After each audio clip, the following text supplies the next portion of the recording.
Pricing policy में competitive advantage मिलता है कि मतलब लाइक अभी तो कॉम्पिटिटिव एडवांटेज का सबसे बड़ा एग्जांपल अगर ले लो, कोई भी प्रोडक्ट है उसका प्राइस बहुत कम है। लाइक कोई साबुन का ही प्राइस ले लो कि लाइक 10 रुपये में बेचने लगे थे साबुन। हैंड वॉश, अब मिस्टर मैजिक हैंड वॉश सबसे अच्छा एग्जांपल है, तो उसका प्राइस सबसे कम है, तो लोग ज़्यादा करके वो यूज़ करना पसंद करते हैं क्योंकि उसमें एक और फ़ायदा भी है कि चाहे तो हम लोग डब्बा वापस परचेज़ कर सकते हैं, अदरवाइज़ कोई दिक्कत नहीं है। सो हो गया ना कॉम्पिटिटिव एडवांटेज, बहुत ज़्यादा एडवांटेज हो गया। फिर मैगी की जो कंट्रोवर्सी हुई थी तो उसमें यूपी का बहुत ज़्यादा बेनिफिट हो गया था। आगे चलते हैं। मार्केट स्कीमिंग ऑब्जेक्टिव, स्कीमिंग मतलब अच्छा प्राइस बढ़ा देना, प्राइस अचानक। इमेज डिफरेंशिएशन, इमेज डिफरेंशिएशन मतलब अगर प्राइस के हिसाब से बहुत बार ना ऐसा बोलते हैं, नमक टाटा नमक मिलता है 27 28 का, तो हम लोग बोलेंगे 28 वाला नमक दे दो, तो इमेज बराबर से डिफरेंशिएट हो जा रहा है ना। Earlier cash receive, cash record, अभी तक हम लोग ने पढ़ा था इसके पहले का, सर्विस पोजीशनिंग के पहले का। अभी हम लोग पढ़ेंगे सर्विस पोजीशनिंग, जिसमें आएगा पैरामीटर्स, कौन कौन से पैरामीटर्स है, ठीक है। पहला reliability, airline always on time. Reliability मतलब जो बोलते हैं वो काम करना चाहिए, वो काम, जैसे एयरलाइंस ऑलवेज ऑन टाइम ऐसा। सेफ्टी, सेफ्टी मेजर बहुत इम्पॉर्टेंट होता है क्योंकि विदाउट सेफ्टी कोई सेफ्टी मेजर्स नहीं रहेंगे तो कोई ट्रैवल करना पसंद करेगा क्या, अगर तुम्हारी लाइफ को कोई वो रहेगा। एयरलाइन गुड सेफ्टी रिकॉर्ड, मतलब ये सारा एयरलाइंस के एग्जांपल पे लिखा हुआ है, so you can understand easily. Performance, faster delivery service like FedEx, मतलब परफॉर्मेंस, अच्छा परफॉर्मेंस देते हैं। जैसे होटल में अभी बोलते हैं कि ये होटल अच्छा है क्योंकि वहाँ के स्टाफ अच्छे हैं, परफॉर्मेंस अच्छी थी।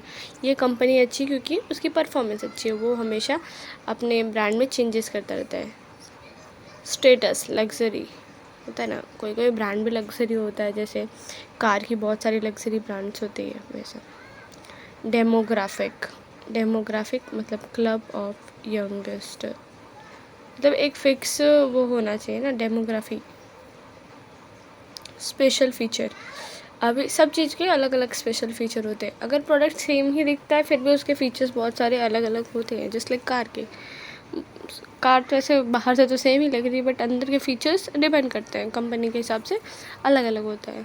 क्वालिटी, क्वालिटी मस्ट इम्पॉर्टेंट, सबसे बढ़िया तो क्वालिटी ऑफ सर्विस अगर देता है कोई प्रोडक्ट या फिर कोई जैसे ऊबर ऑटोस हो गया, फिर और भी रैपिडो, ऐसा बहुत सारा चल रहा है ना। सो उन सब में अभी डिपेंड करता है ना कौन सा क्वालिटी ऑफ सर्विस देता है। वैल्यू, वैल्यूबल सर्विस होनी चाहिए, जस्ट लाइक अभी अर्बन वाले आते हैं पेंटिंग वेंटिंग करने के लिए, सो अगर वैल्यू ऑफ मनी है तो फिर कराने में कुछ इशू नहीं आता। Legacy, suggestion consider quality of service over the 100। Legacy मतलब कितने सालों से काम कर, जैसे LIC, हल्दीराम, ऐसा दिखा था ना टीवी में, इतने साल का एक्सपीरियंस, LIC इतने साल से काम कर रहा है ऐसा। Gratitude, hotel remain customer name and food choice. Gratitude मतलब उनके लिए कुछ अच्छा करना, जैसे ये hotel remain the customer name, hotel क्या करता है अपने कस्टमर का नाम रिमेंबर रखता है ताकि उसको अच्छा फील करा सके, ग्रेटिट्यूड दे सके, हमेशा वो इंसान आता है हमारे होटल में, सो आई रिमेंबर उसका प्रेफरेंस क्या है, वो क्या लेना पसंद करेगा, क्या कैसे खाने पसंद करता है वैसा। सर्वल अदर पैरामीटर्स, और बहुत सारे पैरामीटर्स जैसे कल्चर बेनिफिट लाइफस्टाइल, तो इसमें से आपको कोई भी 8 लिखना होता है, तो ट्राई करो कि 9 लिखो और याद सारे करो क्योंकि भूलने वाली बीमारी हमारी ज़्यादा अच्छी है। सो पूरा याद करो, जो याद रहे उतना लिख के आओ, ठीक है। और अगर नहीं याद आ रहा है तो भी ट्राई करो, अपने मन से बना सकते हो, सर्विस है ना, सर्विस के हिसाब को चाहिए, वो सोच के लिखना चालू करो। लेट बी ऑनेस्ट, नहीं पूरे सही होंगे पर 3-4 मार्क्स तो मिलेंगे ना। चलो आगे चलते हैं। Important challenge of service positioning, service positioning important challenge कौन से हैं। Importance of service positioning, create new demand, अभी जब भी सर्विस का बारे में सब अच्छा पोजीशन पे रहेगा क्रिएट किया रहेगा सर्विस पे, तो लोग का डिमांड ज़्यादा बढ़ेगा। जो लोग नहीं यूज़ करते वो भी ट्राई करेंगे यूज़ करने का। जैसे पहले ऑनलाइन सर्विसेज को यूज़ करता था क्या, नहीं करता था, अब बहुत सारे लोग यूज़ करना पसंद करते हैं। Enable service forms face the market competition effectively, क्योंकि अभी सर्विस का पोजीशनिंग अच्छा हो गया है और अच्छे पोजीशन पे आता है, तो फिर इसके लिए मार्केट में जो कंपटीशन होता है वो अच्छे से क्रिएट होता है या फिर कंपटीशन कम हो जाता है। फैसिलिटी कंज्यूमर चॉइस, इससे कंज्यूमर चॉइस को भी फैसिलिटी मिलती है। डेवलप द ब्रांड इमेज भी डेवलप होता है। क्रिएट वैल्यू एडिशन, जो डिमांड की वैल्यू है उसमें एक एडिशन का काम करता है, मतलब और बढ़ता है डिमांड की value of demand sorry. Helps to take benefit to non price factor, जो प्राइस फैक्टर है वहाँ पे भी बहुत बार ऐसा होता है ना, कोई प्रोडक्ट की लाइक अच्छे ब्रांड का होता है, थोड़ा एक्सपेंसिव होता है, फिर भी लोग सोचते हैं कि ठीक है अच्छा ब्रांड है चलेगा, तो फिर बाय कर लेते हैं। चैलेंज ऑफ सर्विस पोजीशनिंग, कौन कौन से चैलेंज फेस करने पड़ते हैं, ये इंपॉर्टेंस पढ़ा हम लोग ने, और अभी देखेंगे कौन कौन से चैलेंज फेस करने पड़ते हैं। डिफ़िकल्ट इन सिलेक्शन में डिफ़िकल्टी आती है। Uncertainty to the consumer response, uncertainty होता है, मतलब कि कभी कभी जैसे अभी ऊबर ईट्स वाले आते हैं तो वो लोग बोलते हैं कि हम लोग को उसका स्टार दो, और मीशो वाले आते हैं वो लोग भी बोलते हैं कि स्टार दो। सो बहुत बार हम लोग स्टार देते हैं पर कभी कभी नहीं भी देते हैं, तो ये भी सर्टेनिटी आता है। शॉर्ट लाइफ ऑफ पोजीशनिंग, इसका शॉर्ट लाइफ होता है, अगर ऐसा नहीं कि एक बार अच्छा काम कर दिया सो हमेशा के लिए आपका गुडविल बन जाएगा, नहीं, आपको टाइम पे करना पड़ेगा। नैरो स्कोप फॉर पोजीशनिंग, बहुत कम स्कोप होता है पोजीशनिंग का।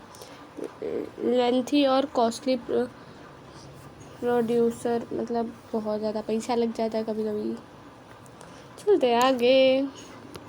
प्राइसिंग, अब प्राइसिंग मतलब किसी भी प्रोडक्ट का प्राइस डिसाइड करना। Price facility transfer to ownership and position, it is expressed of value of utility on the terms of money. Price should be fair, reasonable for the seller and consumer. जो price होता है वो decide करते हैं ownership और position के basis पे, और जितना भी उसमें खर्च हुआ है उसको मिला के एक प्राइस ऐसा रखता है जिसमें कंज्यूमर को भी प्रॉफिट हो और सेलर को भी प्रॉफिट हो और रीजनेबल प्राइस रहे, ठीक है। सर्वल ऑब्जेक्टिव सबको काम आता है। प्रॉफिट ऑब्जेक्टिव, सही बात है, अगर कोई गुड्स तुम ही कोई प्रोडक्ट बना रहे हो तो यू हैव टू ना प्रॉफिट होना चाहिए, अदरवाइज़ क्यों करोगे किसी का काम, क्यों बना के दोगे किसी को अगर वही सेम प्राइस में बेचना है तो। सेल्स ऑब्जेक्टिव, सेल्स अच्छा हो उसके लिए भी होता है। कभी कभी देखो कोई चीज़ें होती है जो कि स्टार्टिंग में तो बहुत अच्छी मिलती है पर उसके बाद उसकी प्राइस रैपिडली बढ़ जाती है, क्योंकि अर्लियर कैश रिकवरी, आराम से जल्दी कैश रिकवरी हो जाता है। Market entry barrier objective, price की वजह से बहुत सारे प्रोडक्ट जिनकी प्राइस हाई होती है वो मार्केट में एंटर ही नहीं कर पाते because of the low price of product, और कंज्यूमर सेटिस्फेक्शन भी गेन हो जाता है उसकी वजह से। कंज्यूमर सेटिस्फेक्शन ऑब्जेक्टिव, सबसे बड़ा ऑब्जेक्टिव तो ये रहता है कंज्यूमर सेटिस्फाइड होना चाहिए किसी प्रोडक्ट को लेके।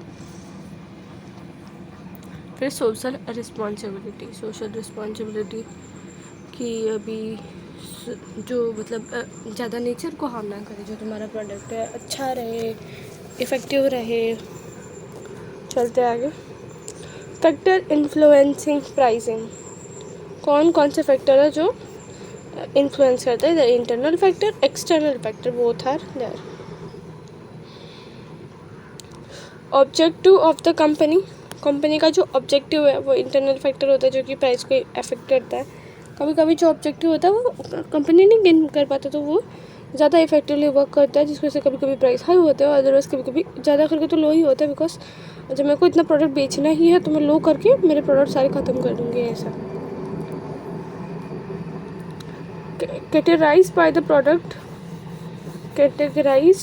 Of the products and consumers, अब कंज्यूमर और प्रोडक्ट दोनों को कैटेगरी में बांटना पड़ेगा। Cost of production and then margin of expend profit, अभी कॉस्ट ऑफ प्रोडक्शन जितना लगा उसके बाद मार्जिन ऐड करने के बाद भी कभी कभी प्राइस हाई हो जाता है, तो फिर वो यहाँ पे एक बड़ा रीज़न होता है प्राइस को बढ़ाने में। Goodwill of the firm, goodwill of the, अगर फर्म का अच्छा गुडविल है तो वो प्रोडक्ट थोड़े एक्सपेंसिव भी होंगे और अच्छे रहेंगे तो लोग खरीदना पसंद करेंगे, प्रेफर करेंगे।